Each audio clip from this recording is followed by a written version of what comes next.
Students, आज के इस वीडियो लेक्चर में हम प्रैक्टिकल प्रॉब्लम नंबर 12 सॉल्व करेंगे। तो इसका एक्सप्लेनेशन स्टार्ट करने से पहले मैं आपसे रिक्वेस्ट करूंगी कि अगर अभी तक आपने मेरे चैनल को सब्सक्राइब नहीं किया है तो प्लीज़ चैनल को सब्सक्राइब कीजिए एंड चैनल लिंक अपने फ्रेंड्स के साथ शेयर करना मत भूलिएगा। वीडियो को जरूर से लाइक कीजिएगा। सो यहाँ पे प्रैक्टिकल प्रॉब्लम नंबर 12 यहाँ पे है ना, मल्टीपल ड्रॉइज है, वन ड्रॉवर है एंड मल्टीपल उसके ड्रॉइज है। तो ये जो ट्रांजेक्शन है हमको सेपरेटली इनको अंडरस्टैंड करते हुए हमको लिखना होगा। तो सबसे पहला जो ट्रांजेक्शन दिया है कि Narendra retires his acceptance, Narendra अपनी एक्सेप्टेंस को यहाँ पे रिटायर कर रहा है टू उपेंद्र, उपेंद्र को मतलब वो उपेंद्र को पेमेंट कर रहा है। उपेंद्र उसका ड्रॉवर है एंड यहाँ पे नरेंद्र ड्रॉई है। इस ट्रांजेक्शन में ये ड्रॉई है एंड उपेंद्र ड्रॉवर है। तो वो अपने बिल को रिटायर कर रहा है। इसका मतलब वो है ना, बिफोर ड्यू डेट है वो बिल का पेमेंट कर रहा है उपेंद्र को बाय पेइंग 4000 का कैश, मतलब 4000 का तो वो कैश दे रहा है and endorsing a bill accepted by Ramlal. और है ना साथ ही है ना वो 5000 का जो बिल का एक्सेप्टेंस है ना किया था रामलाल ने। रामलाल मतलब है ना यहाँ पे ड्रॉई हुआ किसका, नरेंद्र का ड्रॉई हुआ और नरेंद्र है ना वो उपेंद्र का ड्रॉई है। तो यहाँ पे रामलाल का जो 5000 का बिल देकर और साथ ही है ना 4000 रोकड़ा देकर, मतलब 9000 का वजन है ना वो अपना कम कर रहा है। बिफोर ड्यू डेट वो अपने बिल को क्या कर रहा है, रिटायर कर रहा है। तो ये जो जर्नल एंट्री जो यहाँ पे फ्रेम होने वाली है वो हम बिल्स पेबल अकाउंट डेबिट करके हम 9000 लिखेंगे और टू कैश अकाउंट 4000 क्योंकि नरेंद्र के हाथ से कैश जाने वाला है एंड टू यहाँ पे बिल्स रिसीवेबल 5000 का रामलाल का बिल ये देने वाला है। तो इस तरीके से हमको एंट्री को लिखना होगा। नाउ नेक्स्ट जो ट्रांजेक्शन है वो बी है कि Vikram's acceptance to Narendra 6000 retired 1 month before. तो यहाँ पे हमको जब रिटायरमेंट की डेट मतलब मंथ दिया होता कि 1 महीना पहले, 2 महीना पहले, 3 महीना पहले, तो उसका हमको ध्यान देना है। तो यहाँ पे विक्रम्स एक्सेप्टेंस टू नरेंद्र, विक्रम ने जो नरेंद्र को एक्सेप्टेंस दिया था तो वो है ना क्या कर रहा है, रिटायर कर रहा है अपना बिल 1 महीना पहले, मतलब वो पेमेंट कर रहा है 1 महीना पहले पेमेंट कर रहा है। तो यहाँ पर है ना इसको रिसीव होने वाला है कैश, किसको, नरेंद्र को। तो नरेंद्र के खाते में हम कैश अकाउंट डेबिट लिखेंगे और हमको कैलकुलेट करना होगा 1 महीने के लिए। 1 महीने का मतलब 1 महीना पहले वो बिल का पेमेंट कर रहा है तो 6000 पे हमको 1 महीने के लिए ना 12% का हमको इंटरेस्ट निकालना होगा। तो वो रिबेट करके हम रिकॉर्ड करेंगे। तो यहाँ पे रिबेट करके फिर हमको रिकॉर्ड करना होगा। तो इसका कैलकुलेशन हम करेंगे 1 मंथ के हिसाब से कितना आएगा और उसको हम इसकी जो जर्नल एंट्री फ्रेम होगी वो होगी cash account debit, rebate account debit to bills receivable account करके लिखने वाले हैं हम।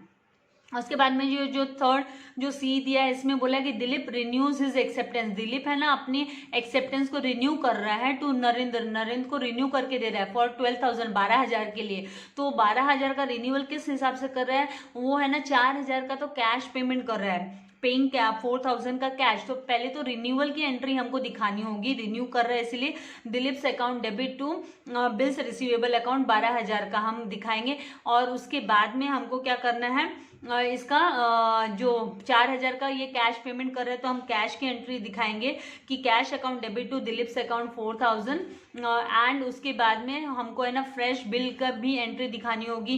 रिन्यू कर रहे हैं तो कैंसिलेशन की एंट्री हम दिखाने के बाद में हमको फ्रेश बिल की भी एंट्री दिखानी होगी। तो फ्रेश बिल की एंट्री के पहले हमको है ना ये जो इंटरेस्ट है, क्योंकि फ्रेश बिल के अमाउंट के साथ में है ना इंटरेस्ट भी पेमेंट करना है, इंटरेस्ट का भी 12% का इंटरेस्ट चार्ज होगा 3 महीने के लिए। तो बचा हुआ अमाउंट कितना है, 8000 वो है ना नया बिल फ्रेश बिल एक्सेप्ट कर रहा है, राइट, कौन, दिलीप। तो है ना 8000 पे हम 12% का इंटरेस्ट निकालेंगे 3 महीने के लिए और उस इंटरेस्ट ड्यू की एंट्री हमको Dilip's account debit to interest account करके लिखनी होगी। और उसके बाद में हमको जो थर्ड एंट्री यहाँ पे बनेगी वो बनेगी फ्रेश बिल को लेकर। तो इस फ्रेश बिल में है ना हम जो 12% का जो 3 महीने के लिए इंटरेस्ट कैलकुलेट करेंगे वो भी ऐड करेंगे। तो वहां पे हम लिखेंगे bills receivable account debit to Dilip's account करके हमको लिखना होगा।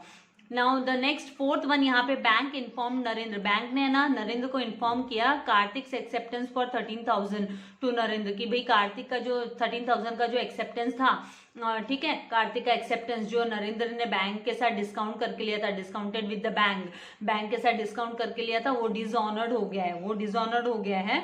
और noting charges paid by bank, और बैंक ने नोटिंग चार्जेस पेड किए, तो इस केस में फिर हमको जो डिस्काउंटेड बिल जब डिसऑनर्ड हो जाता है तो वो एंट्री कभी भी है ना drawee's account debit to bank account लिखा जाता है। तो यहाँ पे हम ड्रॉइज अकाउंट मतलब कौन है, Kartik account debit to bank account लिखेंगे, और जो टोटल अमाउंट होगा वो 13,140 का हमको रिकॉर्ड करना होगा। तो इस तरीके से हमको है ना जर्नल एंट्रीज फ्रेम करनी होगी।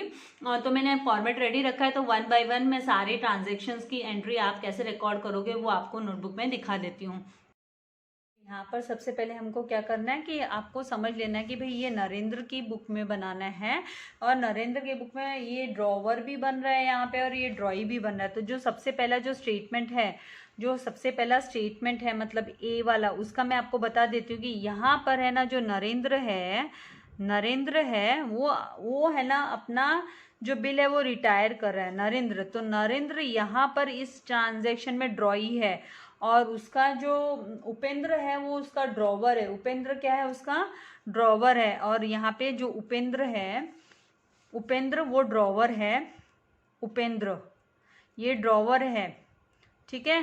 तो यहाँ पर नरेंद्र क्या करता है, रिटायर्स, ये रिटायर कर रहा है। क्या रिटायर कर रहा है, रिटायर्स बिल रिटायर कर रहा है, रिटायर्स बिल। तो कौन कर रहा है, तो नरेंद्र रिटायर कर रहा है।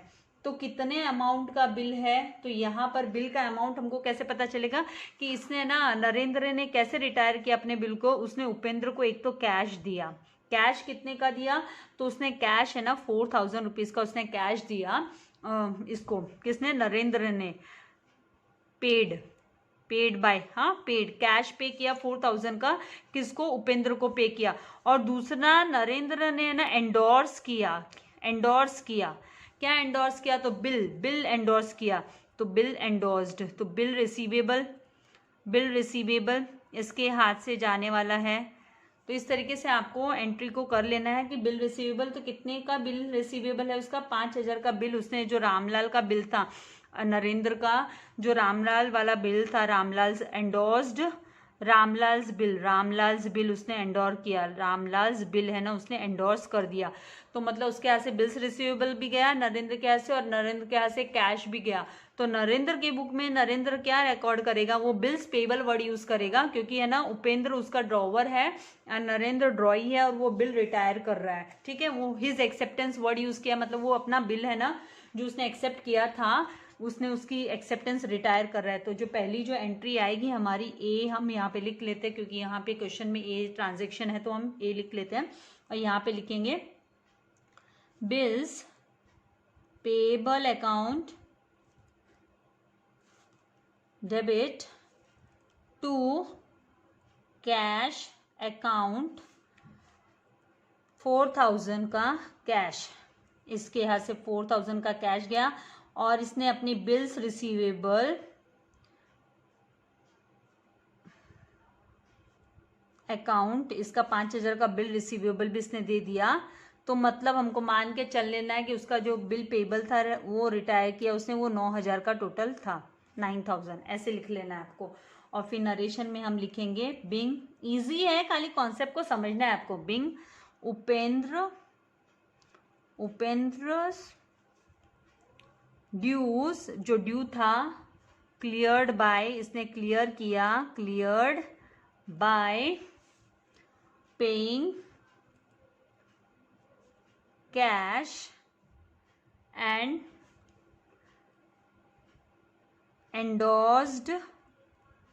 एंडोर्सिंग लिखेंगे हम, एंडोर्सिंग रामलाल्स बिल, रामलाल का बिल एंडोर्स करके रामलाल्स बिल, इस तरीके से आपको लिख लेना है, ठीक है।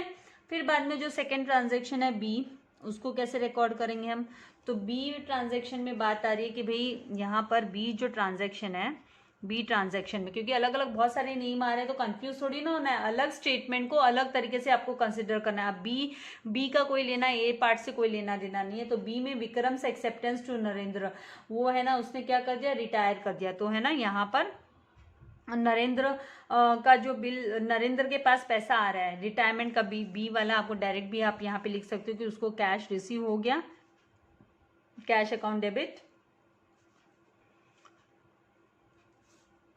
फिर यहाँ पे हमको रीबेट है ना वो कैलकुलेट करना पड़ेगा, ये जो डिस्काउंट है वो कैलकुलेट करना पड़ेगा। Rebate account debit to bills receivable,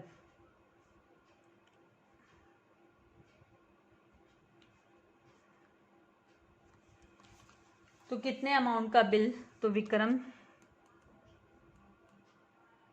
retires his bill कितने महीने पहले, तो 1 month before, only 1 month before.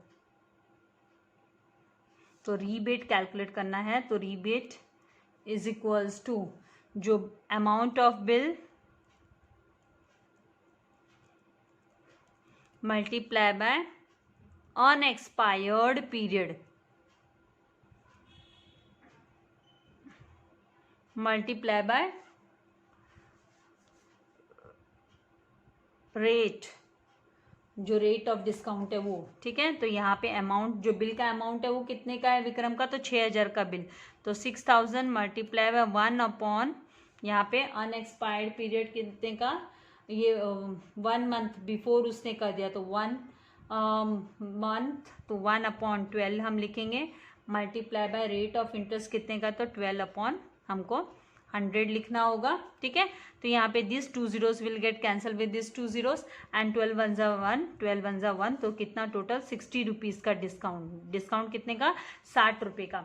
तो जो 6000 माइनस 60 रुपया करेंगे तो कितना आ जाएगा, 5940 का, 5000, यहाँ पे ये 1 देख के आप लोग कंफ्यूज हो जाओगे, 940 कैश रिसीव होता है मतलब, तो यहाँ पे लिखेंगे 5940 यहाँ पे कैश रिसीव, और 60 रुपीज़ का रीबेट हुआ, और 6000 का बिल था, तो 6000 इसके लिए हम लिख देंगे 6000, और नरेशन में लिखेंगे हम बिंग, यहाँ पे विक्रम्स एक्सेप्टेंस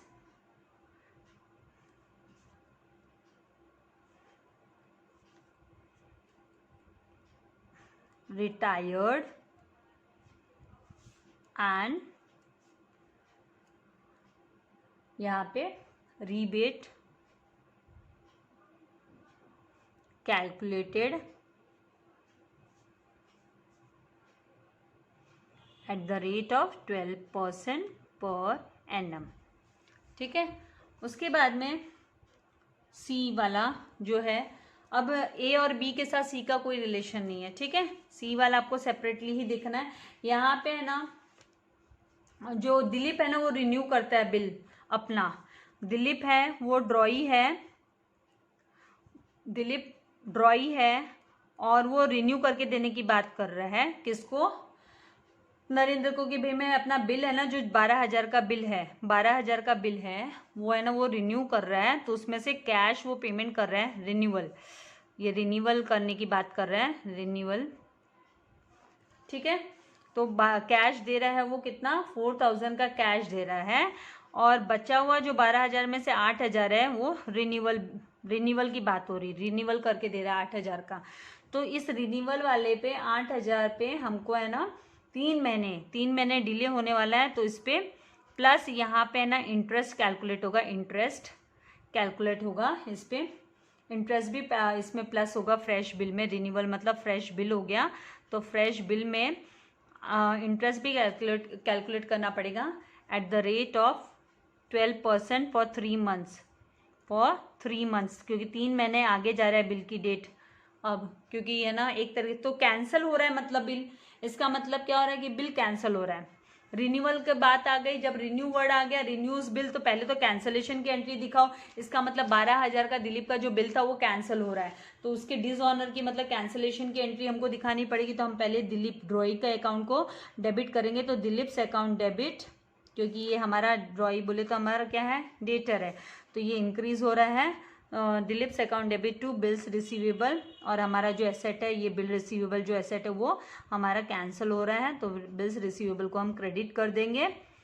अमाउंट कितना आएगा, तो 12,000 का अमाउंट, पहले हमको कैंसिलेशन की एंट्री दिखानी है, बिंग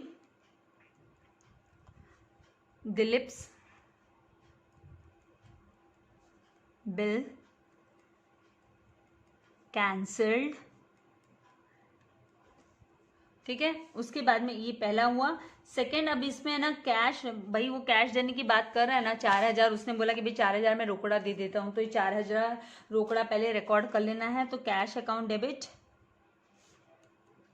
4000 टू किसने दिया, तो to Dilip's account, Dilip's account 4000। Narration में लिखेंगे Bing,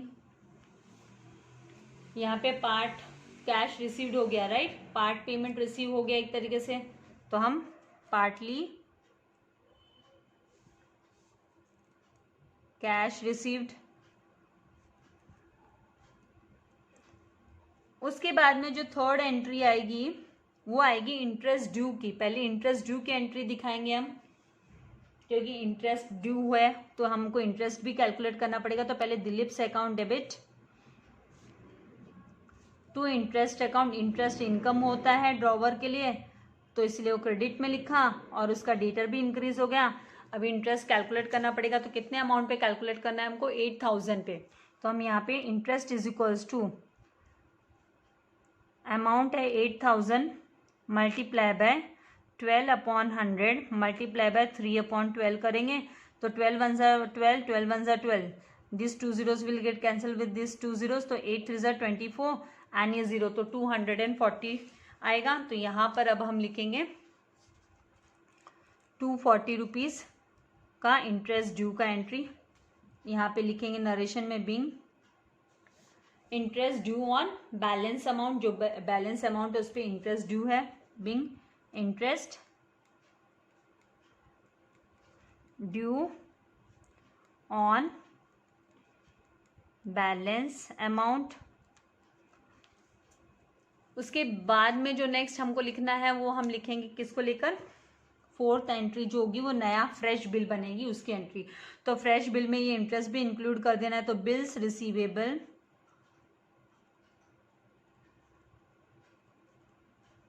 new account debit to Dilip's account,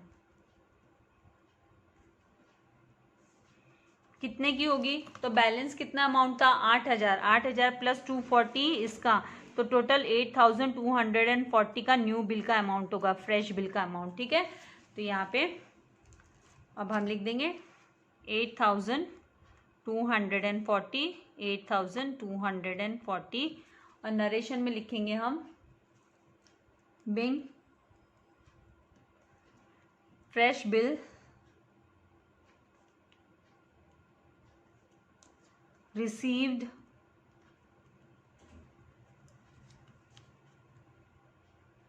from Dilip after acceptance, acceptance के बाद में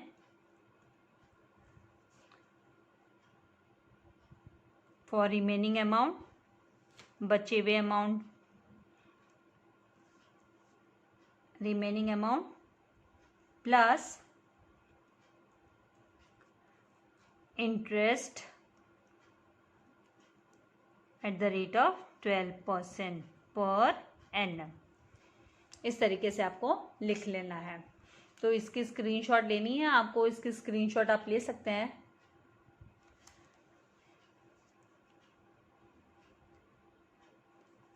भी लास्ट जो है वर्किंग नोट की स्क्रीनशॉट भी आप ले सकते हैं। भाई वर्किंग नोट में कन्फ्यूजन हो तो आप देख सकते हो।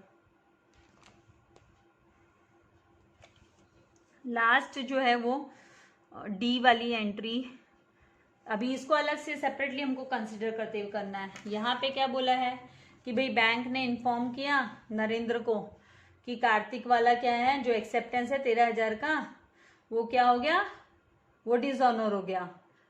और वो नरेंद्र ने क्या किया था, बैंक के साथ वो डिस्काउंट करके लिया था। तो मतलब यहाँ पे जो एंट्री बनेगी वो बनेगी, यहाँ पे ड्रॉई का अकाउंट है कार्तिक, कार्तिक ड्रॉई है, तो कार्तिक के अकाउंट को हमको डेबिट करना है। तो कार्तिक अकाउंट डेबिट, ये कार्तिक कौन है, तो कार्तिक ड्रॉई है, तो इसका बिल तो डिसऑनर हो गया। तो अब इसका है ना बैलेंस, मतलब डेटर में इसका बैलेंस बढ़ जाएगा, डेटर में रिकॉर्ड कर लेगा कि भाई कार्तिक ने पेमेंट नहीं किया करके, तो कार्तिक का 2 और बैंक को पैसा देना पड़ेगा, तो बैंक बैलेंस कम हो जाएगा। नरेंद्र का बैंक बैलेंस है वो नरेंद्र का डिक्रीज हो जाएगा, कम हो जाएगा, रिड्यूस हो जाएगा। तो यहाँ पे कितना बैंक बैलेंस होगा रिड्यूस, तो 140 रुपीज़ नोटिंग चार्जेस का भी बैंक ने पे किया डिसऑनर का होने पे, तो 13,140 यहाँ पे लिखेंगे हम, 13,140 की एंट्री आएगी यहाँ पे नरेशन में। क्योंकि मतलब हमको अभी ये नहीं दिखाना है कि कब बैंक से डिस्काउंट किया, कितने में डिस्काउंट किया, और बैंक ने मतलब कब उसको नोटिफिकेशन, वो नहीं, हमको जो स्टेटमेंट दिया उसके अकॉर्डिंगली। तो हमको यहाँ पे कोई कैंसलेशन की एंट्री भी नहीं दिखानी है, क्योंकि यहाँ पे ये कैंसलेशन की ऑटोमेटिकली हो गई ये, क्योंकि बैंक से डिस्काउंट कर लिया था। और अब है ना ये क्या हुआ कि ये है ना बैंक मतलब बैंक को पैसा देना पड़ रहा है और उसका ड्रॉई है वो इंक्रीज हो गया, मतलब उसका डेटर इंक्रीज हो गया। ये जो ड्रॉई है वो कौन है, उसका डेटर है, तो डेटर तो उसका इंक्रीज हो गया, डेटर में अमाउंट, और क्या बोलते हैं बैंक बैलेंस उसका डिक्रीज हो गया। किसका, नरेंद्र का, नरेंद्र का, क्योंकि नरेंद्र ने डिस्काउंट करके लिया था, तो नरेंद्र की बुक में आएगा बिंग, यहाँ पे ये लिखेगा कार्तिक से एक्सेप्टेंस, क्योंकि कार्तिक उसका ड्रॉई है, उसकी एक्सेप्टेंस डिसऑनर्ड हो गई, तो कार्तिक के अकाउंट को हमको डेबिट करना होगा, एक्सेप्टेंस। प्रैक्टिस करो, प्रैक्टिस करते करते ध्यान में आ जाएगा, प्रैक्टिस करते करते सब आ जाएगा। Dishonoured and bank paid noting charges. अब आपको टोटल करना है तो आप टोटल करो, नहीं करना है तो भी चलेगा, इट्स ओके, टोटल आप लोग कर सकते हो अपने से, ठीक है। तो आपको चाहिए इसका स्क्रीनशॉट ले लीजिए, वीडियो को लाइक करना एंड शेयर करना मत भूलिएगा, एंड प्रैक्टिस करते रहिए, practice makes man perfect. Channel subscribe नहीं किया तो चैनल को सब्सक्राइब कीजिए ताकि लेटेस्ट वीडियो के नोटिफिकेशंस आपको मिलते रहे।